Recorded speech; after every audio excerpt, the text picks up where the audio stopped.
Macbeth.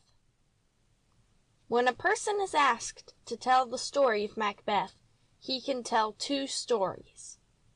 One is of a man called Macbeth, who came to the throne of Scotland by a crime in the year of our Lord 1039, and reigned justly and well, on the whole, for 15 years or more. This story is part of Scottish history. The other story issues from a place called imagination. It is gloomy and wonderful, and you shall hear it. A year or two before Edward the Confessor began to rule England, a battle was won in Scotland against a Norwegian king by two generals named Macbeth and Banquo. After the battle, the generals walked together towards Forres, in Elginshire, where Duncan, King of Scotland, was awaiting them.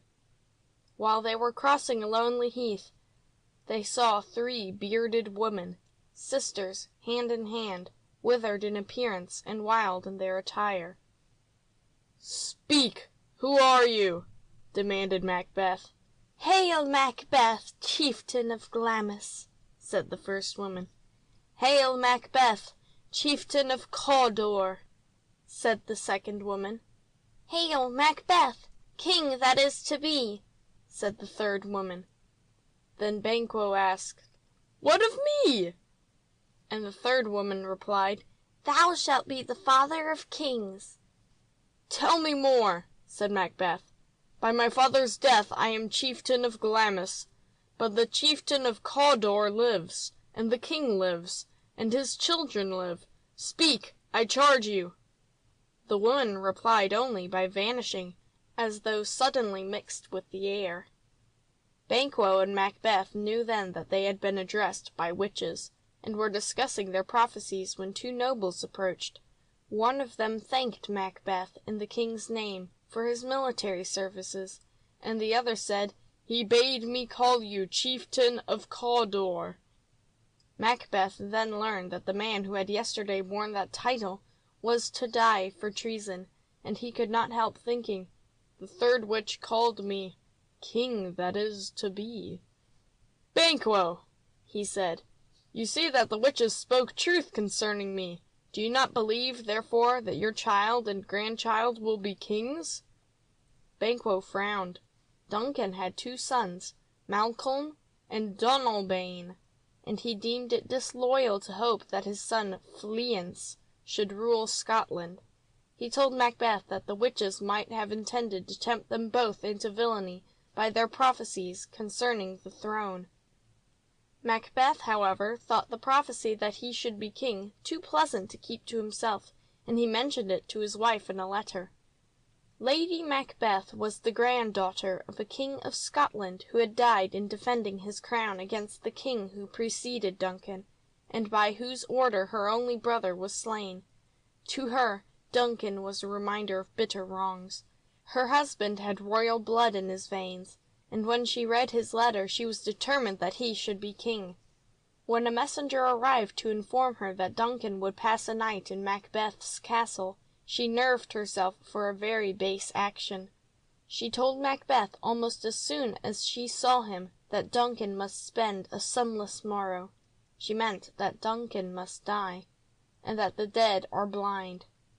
"We will speak further," said Macbeth uneasily, and at night, with his memory full of Duncan's kind words, he would fain have spared his guest.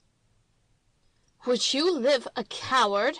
demanded Lady Macbeth, who seems to have thought that morality and cowardice were the same. "I dare do all that may become a man," replied Macbeth. "Who dare do more is none."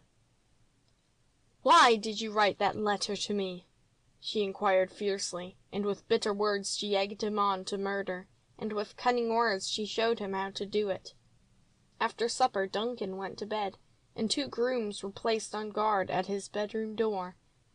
Lady Macbeth caused them to drink wine till they were stupefied. She then took their daggers and would have killed the king herself if his sleeping face had not looked like her father's. Macbeth came later and found the daggers lying by the grooms, and soon with red hands he appeared before his wife, saying, Methought I heard a voice cry, 'Sleep no more! Macbeth destroys the sleeping!' 'Wash your hands,' said she. 'Why did you not leave the daggers by the grooms? Take them back and smear the grooms with blood.' 'I dare not,' said Macbeth. His wife dared, and she returned to him with hands red as his own, but a heart less white, she proudly told him, for she scorned his fear. The murderers heard a knocking, and Macbeth wished it was a knocking which could wake the dead. It was the knocking of Macduff, the chieftain of Fife, who had been told by Duncan to visit him early. Macbeth went to him and showed him the door of the king's room. Macduff entered and came out again, crying, "Oh, horror! Horror! Horror!" Macbeth appeared as horror-stricken as Macduff, and pretending that he could not bear to see life in Duncan's murderers, he slew the two grooms with their own daggers before they could proclaim their innocence. These murders did not shriek out, and Macbeth was crowned at Scone. One of Duncan's sons went to Ireland, the other to England. Macbeth was king, but he was discontented. The prophecy concerning Banquo oppressed his mind. If Fleance were to rule, a son of Macbeth would not rule. Macbeth determined, therefore, to murder both Banquo and his son. He hired 2 ruffians who slew Banquo one night when he was on his way with Fleance to a banquet which Macbeth was giving to his nobles. Fleance escaped. Meanwhile, Macbeth and his queen received their guests very graciously, and he expressed a wish for them which had been uttered thousands of times since his day. "Now, good digestion wait on appetite, and health on both." "We pray your majesty to sit with us," said Lennox, a Scotch noble. But ere Macbeth could reply, the ghost of Banquo entered the banqueting hall and sat in Macbeth's place. Not noticing the ghost, Macbeth observed that, if Banquo were present, he could say that he had collected under his roof the choicest chivalry of Scotland. Macduff, however, had curtly declined his invitation. The king was again pressed to take a seat, and Lennox, to whom Banquo's ghost was invisible, showed him the chair where it sat. But Macbeth, with his eyes of genius, saw the ghost. He saw it like a form of mist and blood, and he demanded passionately, "Which of you have done this?" Still none saw the ghost but he, and to the ghost Macbeth said, "Thou canst not say I did it." The ghost glided out, and Macbeth was impudent enough to raise a glass of wine, "to the general joy of the whole table, and to our dear friend Banquo, whom we miss." The toast was drunk as the ghost of Banquo entered for the second time. "Begone!" cried Macbeth. "You are senseless, mindless. Hide in the earth, thou horrible shadow." Again none saw the ghost but he. "What is it your majesty sees?" asked one of the nobles. The queen dared not permit an answer to be given to this question. She hurriedly begged her guests to quit a sick man who was likely to grow worse if he was obliged to talk.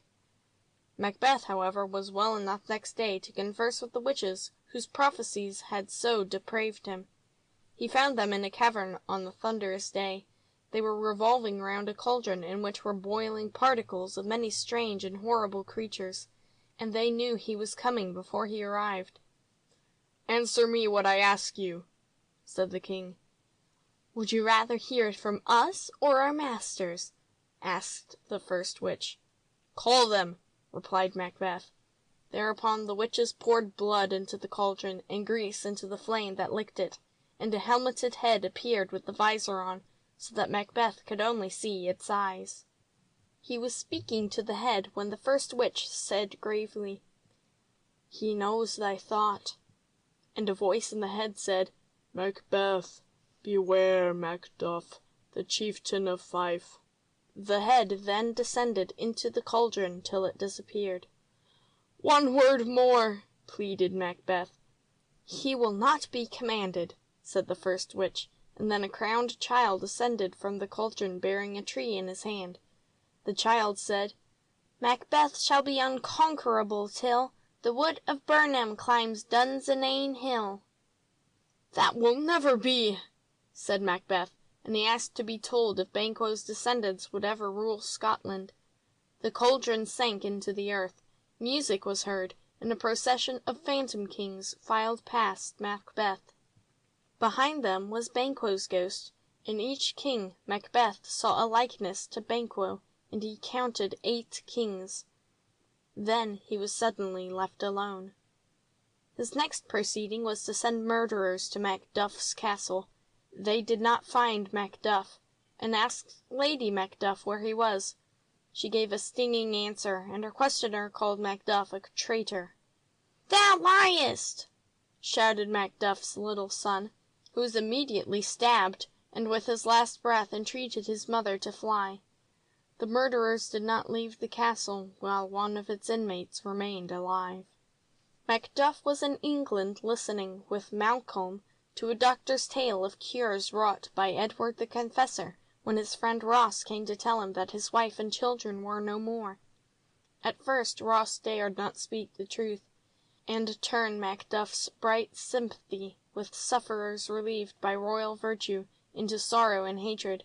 But when Malcolm said that England was sending an army into Scotland against Macbeth, Ross blurted out his news, and Macduff cried, "All dead, did you say?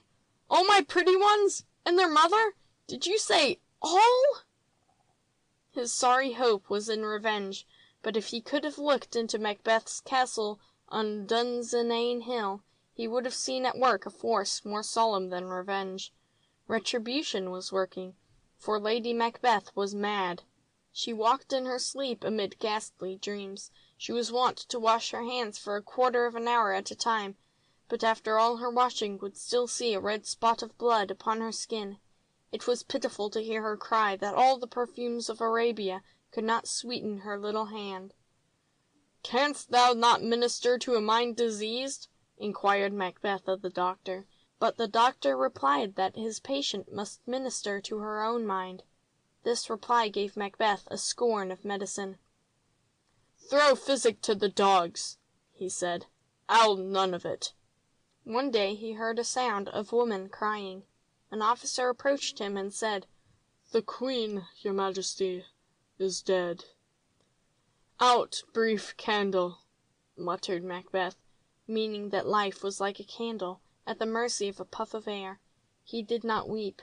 He was too familiar with death. Presently a messenger told him that he saw Birnam Wood on the march. Macbeth called him a liar and a slave, and threatened to hang him if he had made a mistake. "If you are right, you can hang me," he said. From the turret windows of Dunsinane Castle, Birnam Wood did indeed appear to be marching. Every soldier of the English army held aloft a bow, which he had cut from a tree in that wood, and like human trees they climbed Dunsinane Hill. Macbeth had still his courage. He went to battle to conquer or die, and the first thing he did was to kill the English general's son in single combat. Macbeth then felt that no man could fight him and live, and when Macduff came to him blazing for revenge, Macbeth said to him, "Go back, I've spilt too much of your blood already." "My voice is in my sword," replied Macduff, and hacked at him and bade him yield. "I will not yield," said Macbeth, but his last hour had struck. He fell. Macbeth's men were in retreat when Macduff came before Malcolm, holding a king's head by the hair. "Hail, King!" he said, and the new king looked at the old. So Malcolm reigned after Macbeth, but in years that came afterwards the descendants of Banquo were kings.